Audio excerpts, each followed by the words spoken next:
Yung sinasabi ni Bishop, meron akong ginawa na video, series to.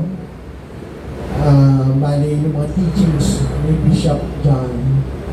Ginawa ako series. So ang unang tinakil natin ay yung anong pagkaan masama mabuti ay ito yung relihiyon. So nasa YouTube po yun sa ating WPCC minister. I-share niyo po kapag ito po yung teachings na dapat mapakinggan ng maraming tao, lalo mga Kristiyano. Nalagay natin sa YouTube para maraming makapakinig. At then, ma-record din natin. Meron kasi, hindi alam baka kailangan naka-record na yan. Baka pag na lang mawala yung record, kailangan, pag nasa YouTube na yan, forever nandiyan na yan. So, marami pa akong gagawin ng mga teachings ni Bishop.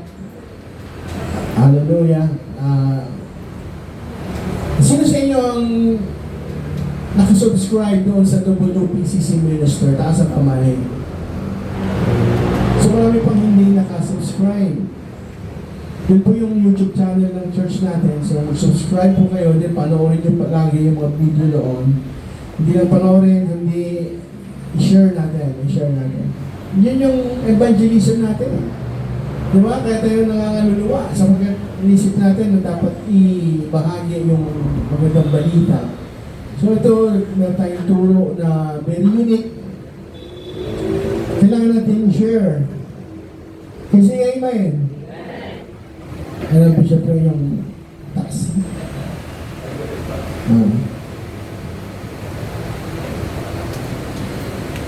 Yung amplifier na yun, nakikita niyo dyan.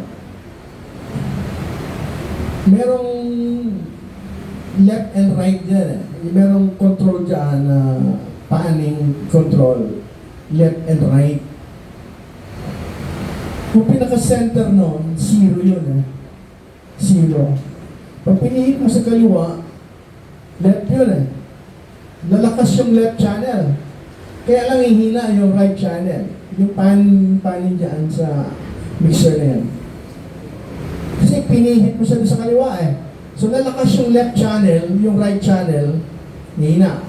Kung nakatodo yung left, wala yung right. Kung parehong merong signal yung left and right. Pero kung pipihit mo naman sa kanan, lalakas yung right channel. Yung left channel, hihina. Kung itodo mo yung right channel, mawala yung left channel. So, anong mo dapat mong gagawin? Ilalagay mo doon sa gitna, sa zero.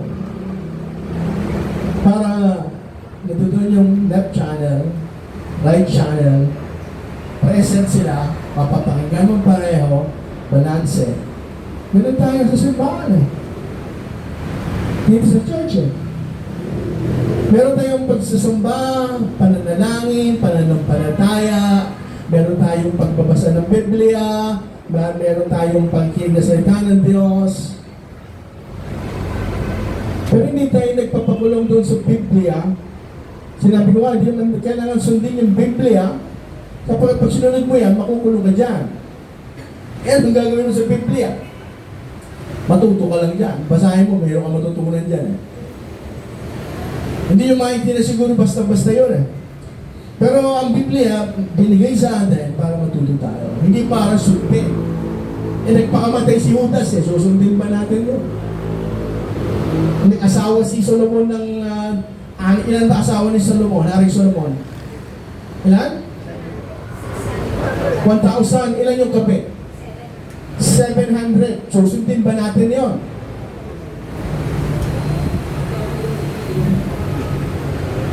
Tama ba? May mga X-rated pa ng dyan sa Bible, kung totoo siya . X-rated, but X-rated, meron, hindi na natin dinidiscuss dito. I think hindi ko maalala kung si Jacob o si Isaac, na sobrang tanda niya na.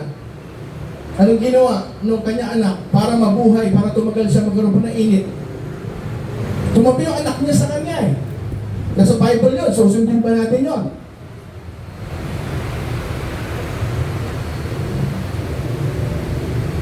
Ito, babasahin natin na sa hall. Then matuto tayo. Sapagkat pareho nating matutunan, makakuha tayo ng aral. Kung ang binabasa mo ay tama, may matutunan ka. Pag binabasa mo mali, meron kang matutunan. Meron kang matutunan sa kwento ng tagumpay ng isang tao at meron ka rin matutunan sa pagkabigo ng isang tao. Pareho yun. Hindi mo gagayahin yung pagkabigo ng isang tao, pero meron kang matutunan doon. Merong kwento na itong lalaki na ito ay iniwan niya ang kanyang asawa. Meron kang matutunan doon, pero hindi mo gagayahin yun. Merong tao na nalugi sa negosyo sapagkat nalulong sa sugal, hindi mo gagayahin yun, pero meron kang matutunan doon. Naintindihan niyo sinasabi ko? Ganun ang Bible eh. Hindi kailangan susundin mo, kundi basahin mo siya na meron bukas na pag-iisip, then piliin mo ano yung tama dito, i-apply mo ano yung mali dito, magkaroon ka ng aral mula doon sa mga pagkakamili. Si Solomon, hinayaan niya yung mga kanyang meron siyang isang asawa, sobrang dami, hindi ko alam kung kilala niya lahat. By means. Yung asawa, 1,000. 1,000 ha? Pero nasa Bible si Solomon eh. Binabasa natin yung Ecclesiastes, binabasa natin yung Proverbs, si Solomon ang sumulat. Pero meron siya 1,000 asawa. Sinong gusto magkaroon ng 1,000 asawa? Hindi pa nakontento. Hindi ko alam eh, 1,000 asawa, 6 na rin yung kapit. 300. Hindi ko alam kung sino nag-decide eh. Ito, bagong babae, mahal na hari. Asawa yan, asawa. O, lagay sa asawa. Ito, mahal na hari, bagong babae to. Ano to? Hindi, kapit lang yan, kapit. Sino nag-decide kung sino yung asawa at sino yung kapit? Kung sa'yo, amen. Kaya dito sa Biblia, dito sa ating church, nilalagay natin sarili natin dito sa zero para balanse. Meron tayong paglilingkod, meron tayong relasyon sa Diyos, meron tayong takot sa Diyos, sumusunod tayo sa Kanyang prinsipyo, sumasamba tayo sa Kanya, niniwala tayo sa Kanya, nananalangin tayo sa Kanya, naglilingkod tayo sa Kanya, pero dito, sa kapilang banda, meron tayong pangarap. Nag-aaral tayo, nagtatrabaho tayo, nagninegosyo tayo, nagpapulat tayo ng buhay, pinatitibay natin yung relasyon natin. Nandito tayo sa zero para balanse tayo. Otherwise, it's either mapunta ka doon sa sobrang religyoso, kay Pastor Bo Mendoza, sobrang banal, pag naliligo, naka-long sleeves pa rin. Bawal itong relos. So, bawal yung may relos, bawal yung hikaw, bawal... Imagine mo, naliligo ka, naka-long sleeves ka, nakapantalon ka, nakasapatos pa ata. Hindi joke to, ah. No joke. No joke. Talagang, Pastor Ronnie, tama. Totoo yun, di ba? Na naliligo sila, yung mga lalaki, naka-long sleeves, hindi ko alam yung babae kung naka-gown pa yun. Swimming, nakadamit lang. Naka-swimming, medyo swimming, nakapalda, naka-long sleeves. Gano'n, gusto nyo rin gano'n? Paano mahihigat yung libag mo? Naka-long sleeves ka. Ha? Diba? Hindi kasi nag-iisip eh. Sabi, kailangan banal. Hindi kailangan mahigita na hubad ka. Loko-loko pa kayo eh, pinanganak nga hubad eh. Kung gusto na, ayaw ng Diyos na hubad ka, di dapat pinanganak tayo lahat, may damit. Di ba? May damit na tayo pinanganak.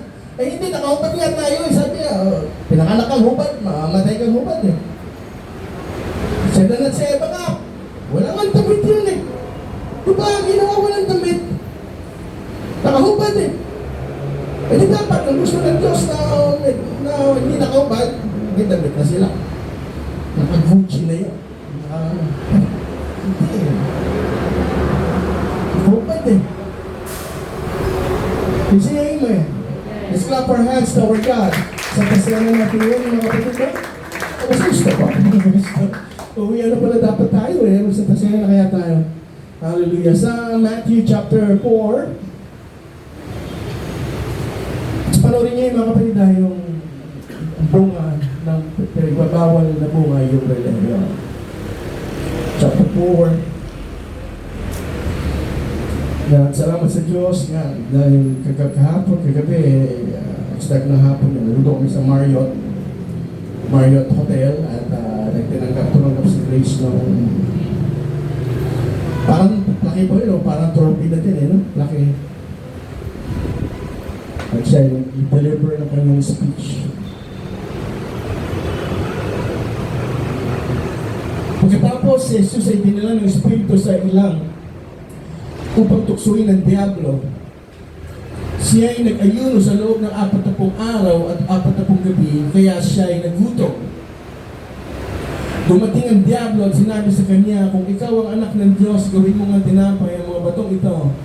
Ngunit sumagot si Jesus, nasusulat hindi lamang sa tinapay na bubuhay ang tao, kundi sa bawat salitang nagmumula sa bibig ng Diyos. Pagkatapos dinala siya ng Diablo sa Jerusalem, ang banal na lungsod, at pinatayo sa taluktok ng templo. Sinabi nito sa kanya, kung ikaw ang anak ng Diyos, magpatulog ka sapagkat nasusulat sa kanyang mga anghel, ikaw itatagupilin at sa kanilang mga kamay kay alalayan. Nang sa mga bato, paa mo hindi masaktan. Ngunit sumagot si Jesus, nasusulat din naman, huwag mong subukin ang Panginoon ng Diyos. Pagkatapos, dinala siya ng Diablo sa isang napakataas na bundok, ipinakita sa kanya ang lahat ng kaharian sa daigdig at ang karangyaan ng mga ito. Sinabi ng Diablo sa kanya, ibibigay ko sa iyo ang lahat ng ito kung magpapatira pa ka at sasamba sa akin. Kaya sumagot si Jesus, lumayas ka Satanas, sapagkat nasusulat, ang Panginoon mong Diyos ang dapat mong sambahin at siya lamang ang dapat mong paglingkuran. Can you say amen? Can we clap our hands to our God? Hallelujah, thank the Lord. Verse 6 na. Hallelujah. So, we'll go straight dun sa topic natin. Yung tatlong pagtukso, tatlong kaparaanan ng pagtukso ng Diablo sa ating Panginoon. Una-una, kapag siya'y nag-aayuno, of course nag-aayuno, gutom na gutom yun. 40 days yung fasting ng Panginoon eh. Kaya gutom na siya. Tayo nga, 1 day lang yung fasting natin eh. Parang hindi natin kaya na alas 3 pa lang, parang gusto natin umayaw eh. Pero ito, 40 days yung fasting. So gutom na gutom ang Panginoon. At naturally, ang taong gutom, gusto mo tuksoin yung taong gutom, hindi mo siya matutokso ng ibang bagay. Ang pwede mo tukso sa kanyang pagkain. Kapag doon siya na-deprive. Tama? Kung nag-iikaw sa buhay, pwede kang tuksoin eh. Gusto mo yumaman, gusto mo ka na maraming kayamanan. Ito gawin mo, ano ang gawin mo? Sama ka sa akin. Ano ang gawin tayo? Mag-hold up tayo. We will rob a bank. Pwede kang tuksoin ng gano'n eh. Sapagkat kulang ka sa pinansyal eh. Maring matukso ka eh. Yun ang alam na maring kumagat ka sapagkat doon ka kulang. Eh, ang Panginoon gutom eh. So, ang kailangan na itukso sa Kanya yung pagkain. Kaya sabi sa Kanya, kung talaga ikaw yung anak ng Diyos, gawin mo itong bato na ito, ano naging tinapay. At ang sabi ng Panginoon, hindi na naman sa tinapay nabubuhay ang tao. Nabubuhay ang tao rin sa mga salita na nagmumula sa bibig ng Diyos. Say amen. Ang kahirapan, itong ginawa ng Panginoon na hindi siya kumain, nag-fasting, hindi naman sa talaga wala siya makain, pwede mo siya kumain, pero in-force niya sa sarili na hindi kumain. It's a sacrifice para disiplinahin niya yung sarili. Sapagkat pag dinidisiplina mo ang sarili mo, na ini-enforce mo ang isang hirap na kung tutusin pwede mo namang iwasan, tulad ng pagpapasting, marami kang pagkain sa bahay, pero pinili mo na hindi kumain at ikaw ay nag-fasting, dinidisiplina mo yung sarili mo, at doon nabubuo yung iyong parang yung iyong grit, doon nabubuo ang iyong pagkatao, doon ka nagiging mas mabuting tao, sapagkat nagiging disiplinado ka, hindi ka nagiging nasusway ng mga temptation. Pinilit mong labanan yun eh.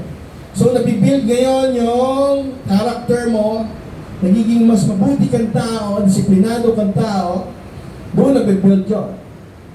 Kaya nga tayo nagpa-fasting, hindi dahil sa trip lang natin na magutom, kundi pinalalakas natin yung ating espiritu.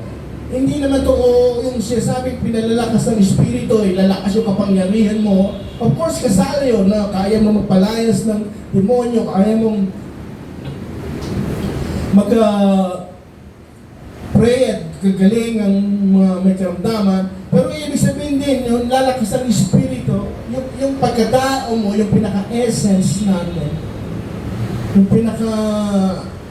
mismong isip natin, yung mindset natin, napapalakas natin, napapatatag natin sa pamamagitan ng pag-i-enforce ng mga disiplina, ng paghihirap, ng pain sa ating katawan. Pag mahina daw ang katawan, malakas daw yung ating isip, malakas ang ating espiritu.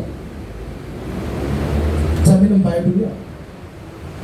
Pag mahina yung katawan, kapag gutom, malakas ang yung espiritu. Talagang magkalaban yun eh. Parang zero eh. Dito sa kaliwa, laman. Pag lalagay mo yung buhay mo doon sa laman, mga kapritsyo, mga desire ng laman, nawawala ka dito sa espiritu, doon sa right channel. Left channel yung laman eh. Nawawala yung right channel, yung espiritu. So, magkalaban sila na pag dito ka nakalin sa laman, espiritu natin humihina. Para lumakas yung espiritu, kailangan pahinaan mo yung laman. Mag-link ka dito sa right channel para humina yung laman. Naintindihan siya sabi ko? At nangyayari yun dun sa pagdidisiplina nga natin na kung sa tayong nag-inflict ng pain sa ating katawan para mapalakas yung ating espiritu para lalo ma-develop yung ating pagkatao. Kasi nga, amen. Nakita ko sa tagal-tagal ko na sa ministeryo, doon pa lang sa Malaya. Doon sa Malaya, halos lahat kami, ng mga kapatiran sa WPCC, ay matatawag mong mahirap. Mahirap. Hindi man kami yung dirt poor, hindi man kami yung wala naman sa amin na nakatira sa kariton, nakatira sa bangketa, homeless, pero halos lahat kami kung sa Malaya, lahat kami makakonsider na mahirap. Nag-struggle kami sa buhay. Hindi sapat yung kita, maraming problema, maraming karamdaman, at yung ganong kalagayan, nakita ko na hindi yun yung dahilan para tumalikod ang mananampalataya sa Diyos. Sapagkat sa kabila nung kalagayan namin, na lahat kami mahirap, walang mayaman, nakita ko na mga kapatiran ay nananatili sa pananambahan, nananatili sa paglilingkod sa Panginoon, nananatili sa pananampalataya nila sa ating Panginoon. Kaya ang simbahan sa Malaya talagang lumalago, dumadami, sapagkat maraming tao na nadadagdag na pareho namin na mahirap din, na naghahangad ng pagliligtas ng Panginoon, naghahangad ng mabuting buhay. Kaya lumalago yung gawain doon sa Malaya. Ano yung sabihin? Ang kasalatan, ang kahirapan, hindi po magpapahiwalay sa atin sa Panginoon, bagkus ito pa yung nagtutulak para lalo tayong kumapit sa Panginoon. Pag punong-puno ka ng problema sa pera, wala pa bayad ng renta, kailangan mo ang Panginoon eh. Marami kang problema, kailangan mo ang Panginoon, napakadaling pumunta. altar. Pag mayroong altar call, iiyak ka dyan, luluhod ka dyan. Napakadali sa amin yun sapagkat nangangailangan kami ng tulong ng Diyos. At yun, kahirapan na yun. Hindi yun nagpapahiwalay sa amin, sa ating Panginoon. May mga kanta natin, puro tungkol sa kahirapan eh. Diba? Diba mga kanta natin, kahit na maghirap, kahit sa kasalatan, kahit sa problema, sabi, hindi mawawala, hindi tayo mahiwalay sa ating Panginoon. Can you say amen? At marami sa inyo, siguro kinukonsider nyo sarili nyo up to now na mahirap, pero nandiyan kayo eh. Nanatili kayo sa bahay-sambahan, nanatili ang inyong pananampalataya sa ating Panginoon. Kapag alam nyo na kailangan natin ng tulong ng Diyos sa paghihirap, lalo na sabi nga, sa napanood namin Korean ba yung Korean o Japanese? Nagkakaroon daw ng crisis, nagkakaroon ng economic crisis, dumadami daw ang nagsisimba. Sapagkat sa panahon ng kahirapan, alam natin na wala ibang pupuntahan kundi yung ating Panginoon. Wala tayong ibang malalapitan na pwedeng tumulong sa atin kundi ang Panginoon. Kaya hindi na question na talagang lahat tayo magkakaisa na sa kahirapan hindi tayo mahihiwalay sa ating Panginoon. Because ito ba yung nagpapalapit sa ating Panginoon. Kasi amen. Hindi natukso yung Panginoon. Kapag sinadya niya nga mahirapan, sinadya niya maguto, para lumakas ang kanyang espiritu, para ihanda ang kanyang sarili sa ministeryo na kanyang haharapin. Pero doon sa pangatlo ng pagtukso sa kanya, nilagay siya doon sa mataas na bahagi ng kalupaan at pinakita sa kanya ang glory, yung karangyaan na saan ba?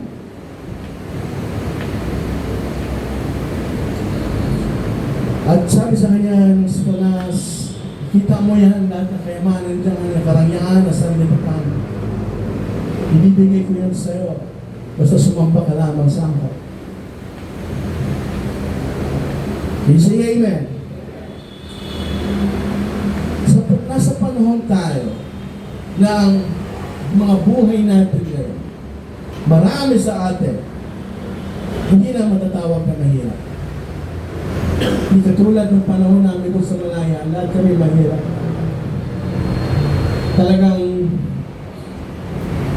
minsan wala talaga, minsan, kadalasan kulang yung sweldo, pabayad ng renta, puno-puno na auto. Pero ngayon sa panahon natin, nagbago ang buhay ng maraming Pilipino, maraming umunlad at nakaabot na sa tinatawag na middle class. At marami sa atin na meron ng mga sasakyan. Tama ba? Sino may mga sasakyan? Taas ang kamay.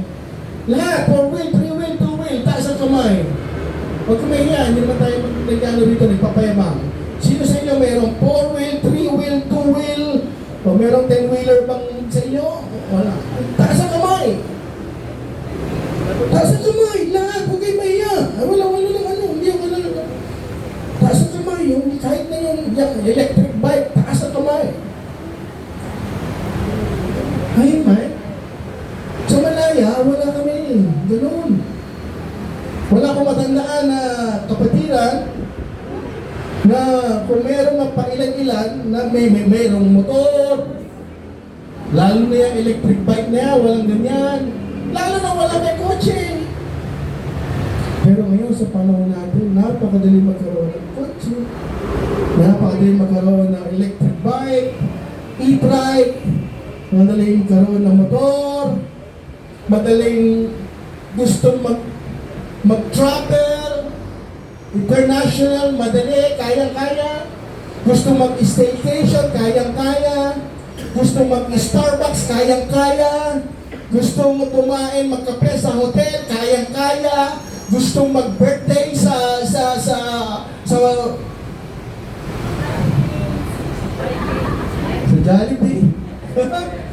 mag-birthday sa Vikings, kaya-kaya.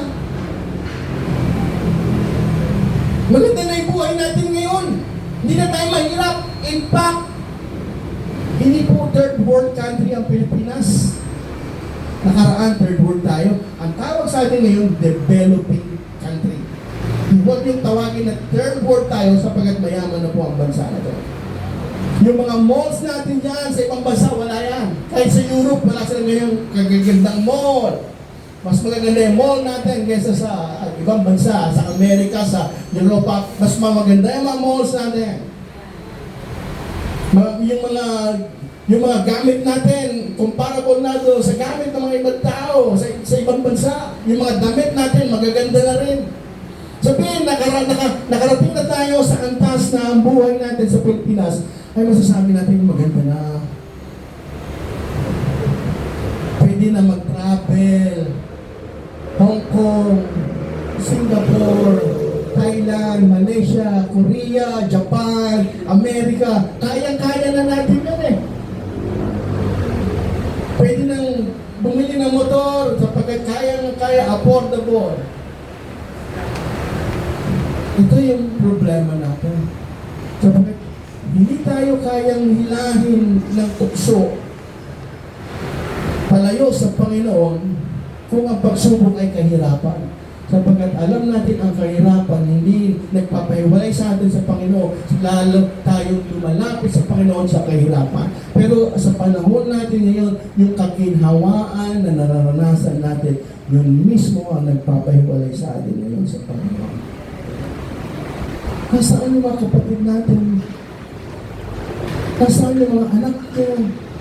Nasaan yung mga kapatid nyo? Nasaan yung mga magulang nyo? Dahil sa kagandahan ng buhay, sa panahon na meron tayo ngayon, sa oras na nandito tayo sa simbahan, nasaan sila? Maring namamasyal, maring nanonood ng sine, maring nagkakape sa Starbucks, maring nag-staycation. They can afford.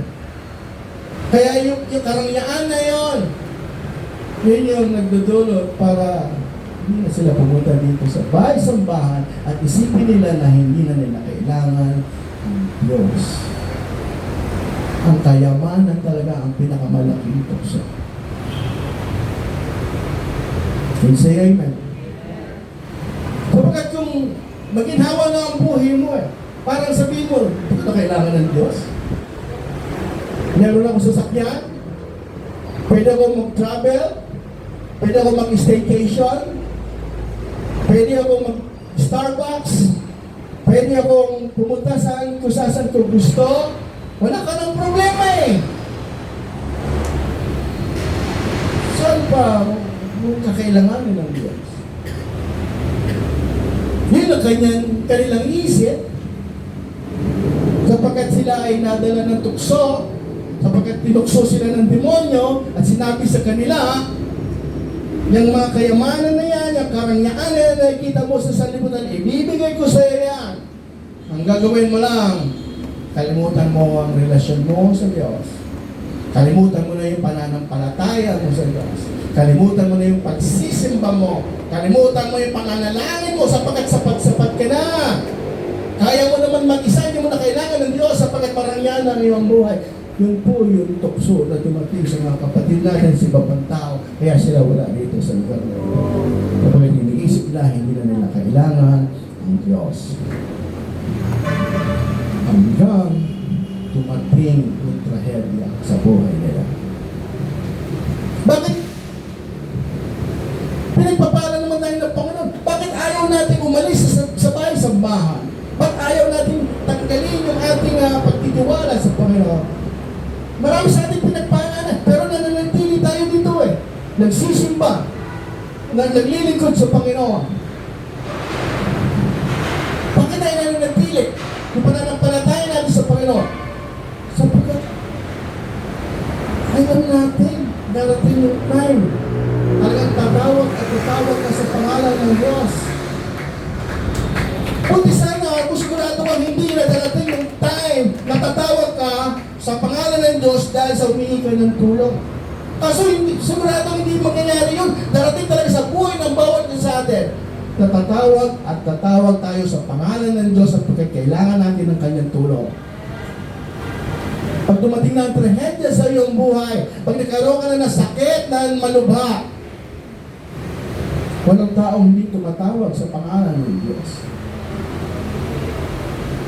Kahit na yung mayaman na can-afford, kahit ano pang bill ang dumating sa kanila sa ospital, kaya nila yon. Pero alam nila, kailangan nila ang tulong ng Diyos. Kahit yung pinakamayamang tao, humihingi ng tulong sa Diyos sapagkat alam nila, ang Diyos lang ang makakatulong sa kanila.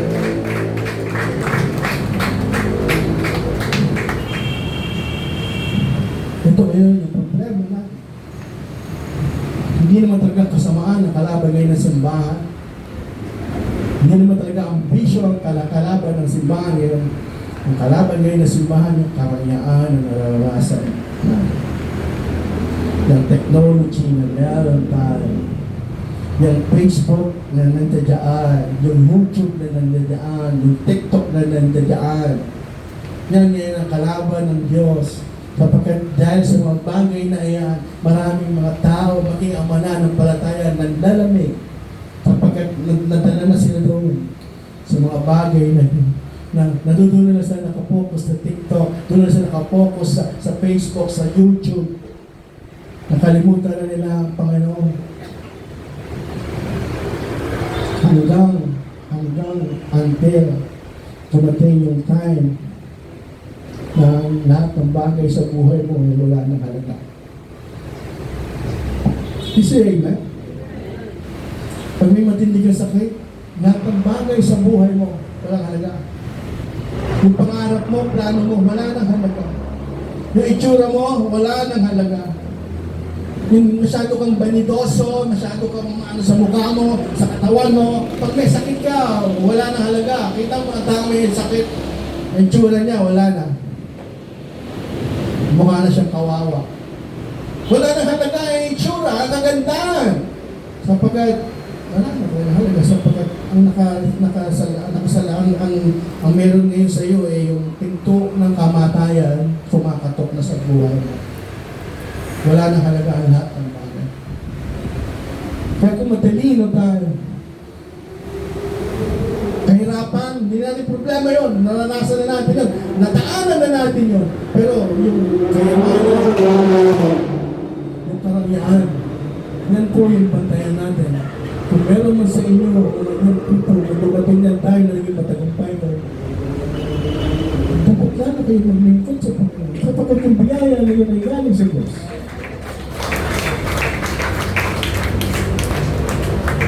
Kung lahat ng yung people na nadala natin sa simbahan na ito ay hindi umalis, mas marami pa dito ngayon yun eh.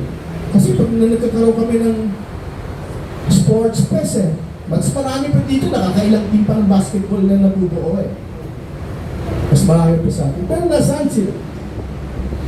Nandun na sila sa magandang buhay nila. Meron na silang trabaho. Maganda na kayo ng sweldo. Hindi na nila kailangan ng Diyos. Yun ang akala nila. Until hanggang dumating yung sinasabi ko na yung pinahiram sa'yo ng buhay na marangya, yung pinahiram sa'yo ng magandang trabaho, ng magandang sweldo, pinahiram na sa'yo na pag dumating yung time na babawiin ng Diyos yung pinahiram sa'yo. Saka ngayon, baka bunis kakato ka dito sa bahay namin. Gusto ko, bakit bro? Kumusta ka? Bakit hindi dito ko? Iiyak mo yun. Pwede ba? Saan niyo po ang simbahan? Bakit? Walang simba ngayon. Linggo ang simba natin. Diba? Alam mo naman. Kahit na ano pa. Kahit na Lunes ngayon. Pwede ba? Gusto ko nagmamakao. Gusto ko simba. Gusto ko lumuhod sa altar. Sapagkat kailangan ko ng tulong. Diba? Diba? Diba? Mag-imagine kayo na pinaka matindi na pwedeng yung danasin sa buhay. Mag-imagine kayo na pwedeng mangyari sa buhay mo. Then, tanongin niyo sa sarili niyo, kung dumating itong ganito klaseng panahon, ganito klaseng sitwasyon sa buhay ko, sino ang kailangan niya? Sino ang malalapitan niya? Sigurado ako, walang ibang papasok sa isip niya kundi yung pangalan ng Panginoon. Yung Diyos natin. Doon tayo uuwi. Sa hinaba-haba na posisyon, sa simbahan din ang tulog. Ganun din, sa hinaba-haba ng ating buhay, sa Panginoon din tayo pabalik. Kaya kung matalino kayo, makaranas kayo ng karangyaan, makaranas kayo ng promotion sa inyong mga trabaho, makaranas kayo ng magandang sweldo, kaya nyo nang tumira sa mga condominium dyan, sapagkat pinagpala kayo ng Panginoon. Huwag nawa, ito maging dahilan para tumalikod kayo sa Panginoon. Huwag nawa, ito maging dahilan para sambahin nyo na ang demonyo, sapagkat yung demonyo na ang iniisip na nagbibigay sa inyo ng pagpapala. Sapagkat ang Panginoon, hindi naman niya ipapakita sa iyo kaya maano na sa libutan para lumapit ka sa Kanya Hindi naman ganun ng Panginoon Ang demonyo ganun. Ayan, sa iyo na. Sa akin ka na lang. Ang Panginoon hindi naman ganun. Kasi ngayon ang Panginoon papagpalain tayo ng paunti-unti. Na yung mga pagpapala ay talagang para bang pinagtatrabuhan mo yung sarili, pero alam mo na mayroong tulong ng Diyos doon sa mga pagpapala na nakakamtan mo. Hindi siya nagbibigay ng malaking bigla sapagkat yun ang pwedeng maghulog sa iyo sa tukso. Ang pagpapala ng Panginoon, konti-konti, para nakakapag-adjust ka. 15,000 na sweldo mo, pinagpala ka ng Panginoon. Hindi niya gagawin 1 million kagad, sapagkat manunula ka. Hindi mo alam kung anong gagawin. 1 million bigla na yung kinikita mo kada po. Hindi mo na alam kung anong gagawin. Kaya pagpapala ng Panginoon na hindi, 15,000, susubukan ng Panginoon ka. 20,000 muna. Medyo konting adjustment lang. Makakapag-adjust ka, okay. Medyo lumaki ng 5,000 yung aking sweldo. Makakapag-adjust ka. Then, taas na naman yun, mga 25, 30, 35, 40. Unti-unti yun para makapag-adjust ka. Para yung pananampalataya mo, yung paglilingkod mo, yung relasyon mo sa Diyos hindi ma-apektuhan. Kapagkat halos hindi mo siya nararamdaman sapagkat unti-unti. Ganoon yun hindi bigla Lulunurin ka ng pagpapala Kaya lang, sisingilin ka sa ulo. Sisingilin ka sa ulo. Diba kapatid, hindi matalino tayo. Ako na nagsasabi sa inyo. Doon sa dulo. Talagang tatawag tayo sa pangalan ng Panginoon. Kapag alam natin, talagang wala tayo. Tayo ay nabubuhay. In Him we live. In Him we move. We live and have our being. Kung wala ang Panginoon, wala tayo. Kaya huwag tayo magmayabang, huwag tayo maging palalo. Huwag natin isipin na kaya na natin kung wala ang Diyos. Hindi natin kaya. Kapag at any time, pwedeng bawiin ng Diyos ang ating buhay. Pwede ka mapagdalo dyan, pwede ka magkasakit dyan, pwede ka maghirap dyan. Kaya para ma-save mo naman yung pace mo. Ma-save yung pace mo na hindi ka makahiya-hiya. Kung merong anghel dyan sa paligid, nakakahiya ka sabagat yabang mo hindi ka na nagsisimba hindi ka na nangangailangan sa Diyos Tapos pag dumating yung trahedya sa buhay mo, bigla kang hihingi ng tulong sa Diyos. Mapapaya ka sa mga anghel, maging sa mga demonyo, mapapaya. Kung yabang-yabang mo dati ngayon, lapit-lapit ka sa Diyos. Tatawag-tawag ka sa pangalan ng Diyos. Sabi tayo dati, mamalaki ka, hindi ka mayakap dito sa simbahan. Yabang-yabang mo, sabi maganda nakita mo. Mapapaya ka Pero kung ikaw, pinagpapala ka ng Panginoon, kahit anong mangyari, hindi ka alis sa iyong pananampalataya, hindi ka alis sa iyong relasyon sa Diyos. Dumating man yung mga pagsubok, anong problema? Bakit? Tumatawag ko kayo sa Panginoon Bakit? Noon pa man, talagang ang Panginoon na talaga tinatawag ko.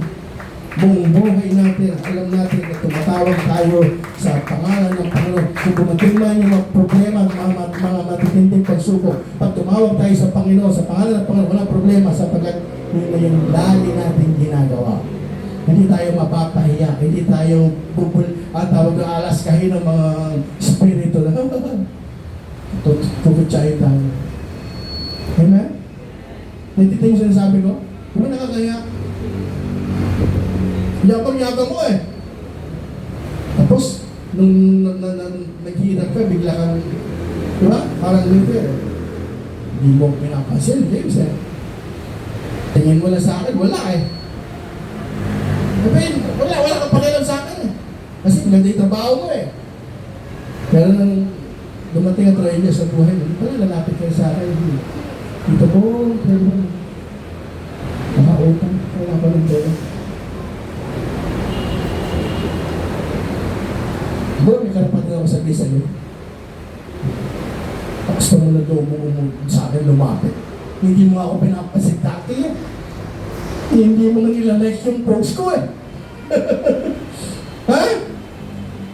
Tapos ngayon lalapit ka sa akin doon, may karapatan ako sabihin sa iyo. Naintindihan niyo sinasabi ko? Diba? Pero kung maayos ang aming relasyon, nagla-like na siya ng mga post ko, nagsasubscribe siya sa channel ko, talagang kinakausap niya ako, sinashare niya pa yung post ko. Pag dumating yung time na kailangan niya ng tulong ko, nahirapan akong paghindihan si James. Kapag hindi makabuti siya sa akin, hindi maayos ang aming relasyon. Kung hindi sa Diyos eh, isa nakakaya eh, no? Hindi mo pinapasin ng Diyos. Yabang-yabang mo. Kung pala, parating yung time, lalapit ka rin sa Kanya. Kaya ka para magmamakaawa, ay hindi ng tulong. Paano kung ang Diyos, katulad natin, sabihin na, lakas na loob mo, lalapit-lapit ka sa akin. Paano kung gano'n ang Diyos?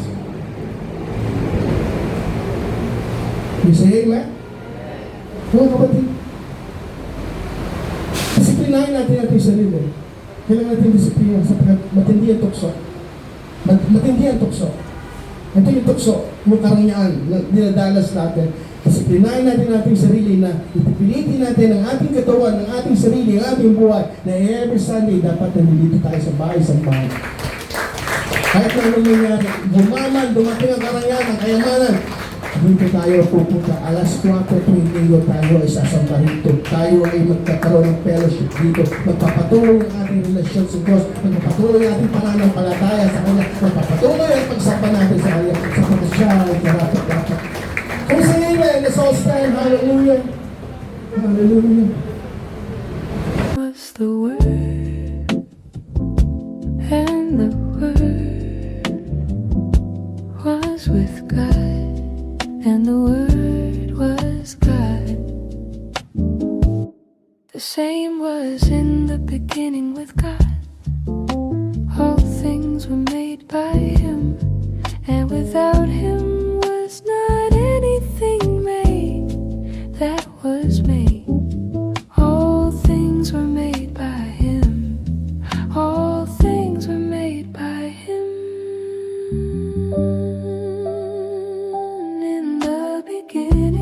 Was the Word, and the Word was with God.